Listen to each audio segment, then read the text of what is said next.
கர்த்தருடைய பரிசுநாமத்துக்கு ஸ்தோத்திரம். நம்ம கிறிஸ்தவர்கள் ஒரு 3 விதமா பிரிக்கலாம் இல்லையா?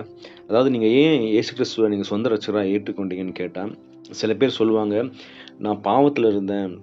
அந்த பாவம் என்னை மேற்கொண்டுகிட்டே இருந்தது. என்னால அந்த பாவத்த விட்டு வெளிய வர முடியல. அதனால நான் இயேசு கிறிஸ்துவ சொந்த ரட்சகரா ஏற்றுக்கொண்டேன். என்ன பாவத்திலிருந்து விடுதலை பண்ணாரு." அப்படின்னு சொல்லி சில கிறிஸ்தவர்கள் சொல்லுவாங்க. சில பேர் என்ன சொல்லுவாங்கன்னா, "நாங்க ரொம்ப ஏழ்மையில இருந்தோம், வறுமையில் இருந்தோம். இயேசு கிறிஸ்துவ நாங்க ஏற்றுக்கொண்டோம்.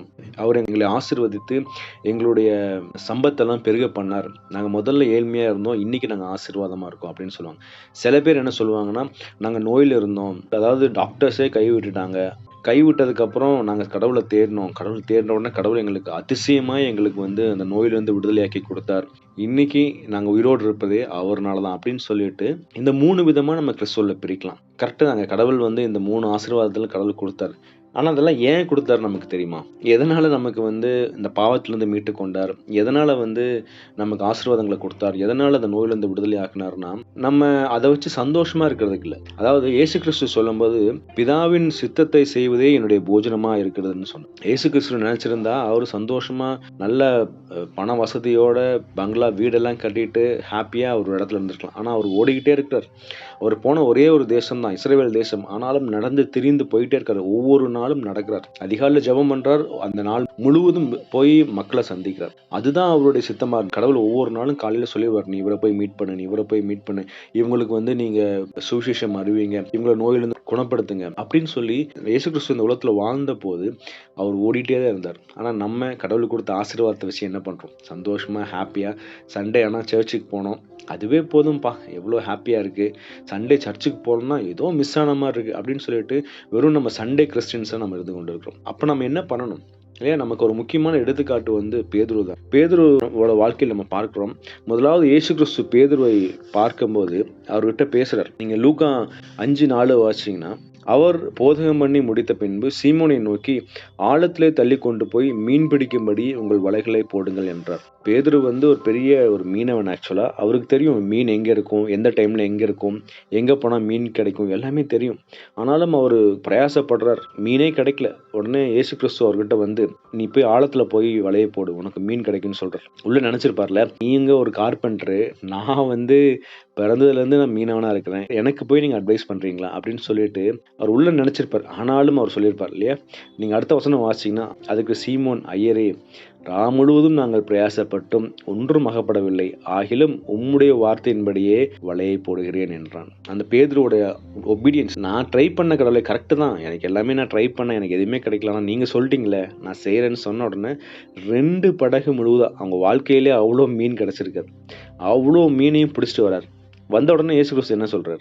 அதுதான் ரொம்ப முக்கியமான விஷயம். எதற்கு நமக்கு ஆசீர்வாதம் கொடுக்கிறார்? எதற்கு நமக்கு நல்ல உடல்நிலை கொடுக்கிறார்? எதற்கு பாவத்திலிருந்து மீட்டு கொள்றாருன்னா, வசனம் நீங்க பாத்தீங்கன்னா, நீங்க 5:10 வாசிச்சீங்கன்னா செகண்ட் பார்ட்ல, "அப்போது இயேசு சீமோனை நோக்கி, பயப்படாதே, இது முதல் நீ மனுஷரை பிடிக்கிறவனாய் இருப்பாய்" என்றார். ஊழியம் கொடுத்தாச்சு. உனக்கு எதுக்கு நான் மீன் கொடுத்தேன்?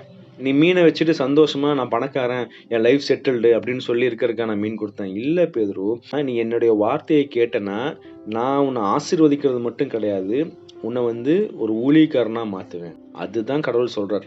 அவங்க பாருங்க, சொன்ன உடனே அந்த போட்டெல்லாம் எடுத்து கொண்டு போய் மீனை வித்தாங்களா இல்லையான்னு கூட தெரியல. கொண்டு போய் போட்டெல்லாம் நிறுத்திட்டு அவங்க பாட்டுக்கு என்ன பண்றாங்க? இயேசு கிறிஸ்து பின்னாடி போயிட்டாங்க. அவங்க போனதுனால ஏதாவது குறைவுபட்டாங்களா? இல்லவே இல்லை. 3.5 வருஷம் கடவுள் பின்னாடியே சுத்திட்டு இருக்காங்க. ஆனா எந்த குறைவுகளும் இல்லை. தேவன் எல்லாத்தையுமே பார்த்து கொள்றார். சாப்பாடுல இருந்து தங்கறதுல இருந்து எல்லாமே கடவுள் பார்த்து கொள்றார். ஆனா அவர்கள் ஊழியம் பெருசா இருக்கும். பேதுரு பின்னாட்கள பாக்குறோம், அவருடைய நிழல் பட்டாலே என்னதான் வியாதிகள் குணமாகுது. அதுதான் பேதுரு பண்ணார். இல்ல, இயேசு கிறிஸ்து விட்டு போன ஊழியத்தை அவர் செய்தார். நம்ம என்ன பண்றோம்? கடவுள் கொடுத்த அந்த ஆசீர்வாதத்தை வைத்துட்டு சந்தோஷமா இருக்கிறோமா? இல்ல பேதுருவை போல நம்ம நடந்து போனாலே அங்க அற்புதம் நடக்குதா? கடவுள் அதை தான் எதிர்பார்க்கிறார். இல்ல, நமக்கு கொடுக்கப்பட்ட ஒரு பெரிய கட்டளை என்னன்னா, உலகமெங்கும் போய் சுவிசேஷத்தை அறிவிக்கணும். நம்ம பெற்ற சந்தோஷத்தை நம்மளே வைத்துக் கொள்ளக்கூடாது. நான் ரீசெண்டா ஒரு ஊழியரோட நாங்க பிரயாணம் பண்ணி கொண்டு வந்தோம். அவங்க ஹஸ்பண்ட் அண்ட் ஒய்ஃபா பிரயாணம் பண்ணிட்டு இருந்தோம்.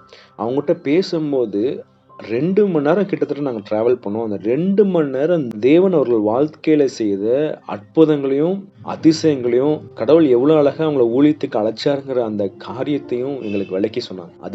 அதுதான் ஹாப்பினஸ் நமக்கு கிடைச்சது. கடவுள் நம்மளை கூப்பிட்டுருக்காரு, அதை நான் செய்யறேன், அந்த செய்யறத வந்து நான் மற்றவங்களுக்கு நான் சொல்லும்போது ஆட்டோமேட்டிக்காக என்ன ஆகுனா அவங்களும் அந்த ஊழியத்தில் வாஞ்சப்படுவோம். நம்ம அதெல்லாம் கிடையாது. சண்டே கிறிஸ்டினாக இருந்து கொண்டு நல்லா ஒரு ஹாப்பியாக ஈஸி சேரில் உட்காந்து ஹாப்பியாக நம்ம போய் சேர்ந்துடணும். அது இல்லைங்க கிறிஸ்துவ வாழ்க்கை. ஒரு கூட்ட ஜனத்தை வந்து நம்ம கடவுளுக்காக ஆயத்தம் பண்ணுங்க. நம்ம போய் பரலோகத்தில் நிற்கும் போது இந்த மனுஷனால தான் நான் தேவனை ஏற்றுக்கொண்டேன்னு சொல்லி ஒருத்தர் சொன்னா கூட போதுங்க. எவ்வளோ ஹாப்பினஸாக இருக்கும் இல்லை? நான் ஒரு ஆளை நான் கூட்டிகிட்டு வந்துட்டேன். நமக்கு இவ்வளோ நாள் ஆப்பர்ச்சுனிட்டி கிடைக்காம இருக்கலாம். மேபி கடவுள் கூப்பிட்டு நம்ம காதுகள் கேட்காம இருக்கலாம். இல்லை, கடவுள்கிட்ட நீ கேட்பேன், கடவுளே எனக்கு ஒரு ஆப்பர்ச்சுனிட்டி கொடுங்க. கடவுளே இவ்வளோ நாள் நான் வந்து நீங்கள் சொல்கிறத கேட்காம என்னுடைய சுயம் போன போக்கில் இருந்துட்டேன். இன்னைக்கு எனக்கு வந்து ஒரு ஊழியத்தை கொடுங்க. அது சின்ன ஊழியமாக இருந்தாலும் சரி, பெரிய ஊழியமாக இருந்தாலும் சரி, நீங்கள் சொல்கிறத நான் கேட்கிறேன் கடவுளே. பேதுருவை போல எல்லாத்தையும் விட்டுட்டு, பவுலை போல எல்லாத்தையும் குப்பையும் நஷ்டமாகவும் விட்டு உண்மை பின்பற்ற எனக்கு கிருபை தான் கடவுளே. கடவுள்கிட்ட கேட்கும்போது கடவுள் கண்டிப்பாக நம்மளை வந்து அழைப்பாருங்க.